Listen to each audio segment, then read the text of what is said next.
একটা বাসকে ঘিরে অগণিত মানুষের ভিড়, ভেসে আসছে চিৎকার।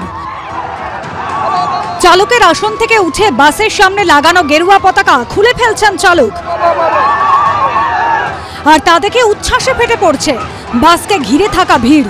Damro's clearance sale is here with up to 50% off on selected products. Don't miss out. Visit your nearest Damro showroom now. Damro, internationally trusted furniture. এই ঘটনা যখন ঘটছে তখন বাসের প্রায় গায়ে দাঁড়িয়ে ফোনে কথা বলছে পুলিশ। এই ভিডিও পোস্ট করে সরব হয়েছেন বিজেপির একাধিক নেতা।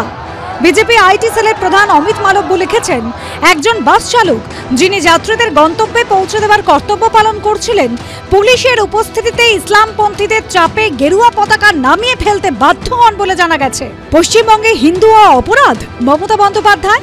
এই ভিডিও পোস্ট করে বিরোধী দলনেতা শুভেন্দু অধিকারী লিখেছেন, স্বামী বিবেকানন্দের জন্মস্থান কলকাতায় চমকে দেওয়ার মতো দৃশ্য।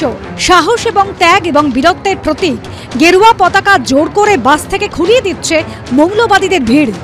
স্বামীজিকে এই সহনশীলতা এবং সম্প্রীতির কথা বলেছিলেন। মমতা বন্দ্যোপাধ্যায়ের অধীনে এরকম কার্যকলাপে নজরই দেওয়া হচ্ছে না। পুলিশ চুপ করে দাঁড়িয়ে আছে। কোথায় আমাদের সংস্কৃতি এবং মূল্যবোধের প্রতি সম্ভ্রম? নিজের সোশ্যাল মিডিয়া পোস্টে বিষয়টিকে প্রধানমন্ত্রী নরেন্দ্র মোদী, কেন্দ্রীয় স্বরাষ্ট্রমন্ত্রী অমিত শাহের দৃষ্টি আকর্ষণ করেছেন শুভেন্দু অধিকারী। মমতা বন্দ্যোপাধ্যায় অত্যন্ত খুশি হয়েছেন এই জমায়েত দেখে। এই পতাকা খুলে ফেলা দেখেও হয়তো উনি খুব খুশি হয়ে থাকতে পারেন, কিন্তু এই পতাকা কোন রাজনৈতিক দলের পতাকা নয়। এই পতাকা সমগ্র হিন্দু সমাজ, সনাতনী সমাজের পতাকা, সমগ্র হিন্দু সমাজ এবং সনাতনী সমাজের সম্মান। তাকে সিদ্দিকুল্লাহ চৌধুরী এবং তার বাদরের দল তারা খুলে ফেলে ভুলুণ্ঠিত করার চেষ্টা করেছে। সোশ্যাল মিডিয়ায় শেখ ইসরাফিল নামে ব্যক্তির পোস্ট শেয়ার করেছেন তৃণমূলের আইটি সেলের প্রধান দেবাংশু ভট্টাচার্য। এই একই ভিডিও পোস্ট করে শেখ ইসরাফিল নামে ওই ব্যক্তি লিখেছেন, যারা বাস চালককে গেরুয়া পতাকা খুলতে বাধ্য করেছে তাদের জানাই ধিক্কার। সেই পোস্ট শেয়ার করে দেবাংশু ভট্টাচার্য লিখেছেন, আমার এমন মানুষ পছন্দ যারা নিজের ঘর ঝাড় দেওয়া পছন্দ করেন। হিন্দুদের মধ্যে থেকে যেমন বিজেপির মতো অসভ্যদের বিরুদ্ধে প্রতিবাদ উঠে আসতে হবে, সেভাবেই মুসলিমদের মধ্যে থেকে এই সব অসভ্যতার বিরুদ্ধে প্রতিবাদ উঠে আসতে হবে। যারা এগুলো করছেন তারা অরাজকতা করছেন। অরাজকতা করে কোনো সমস্যার সমাধান হয় না।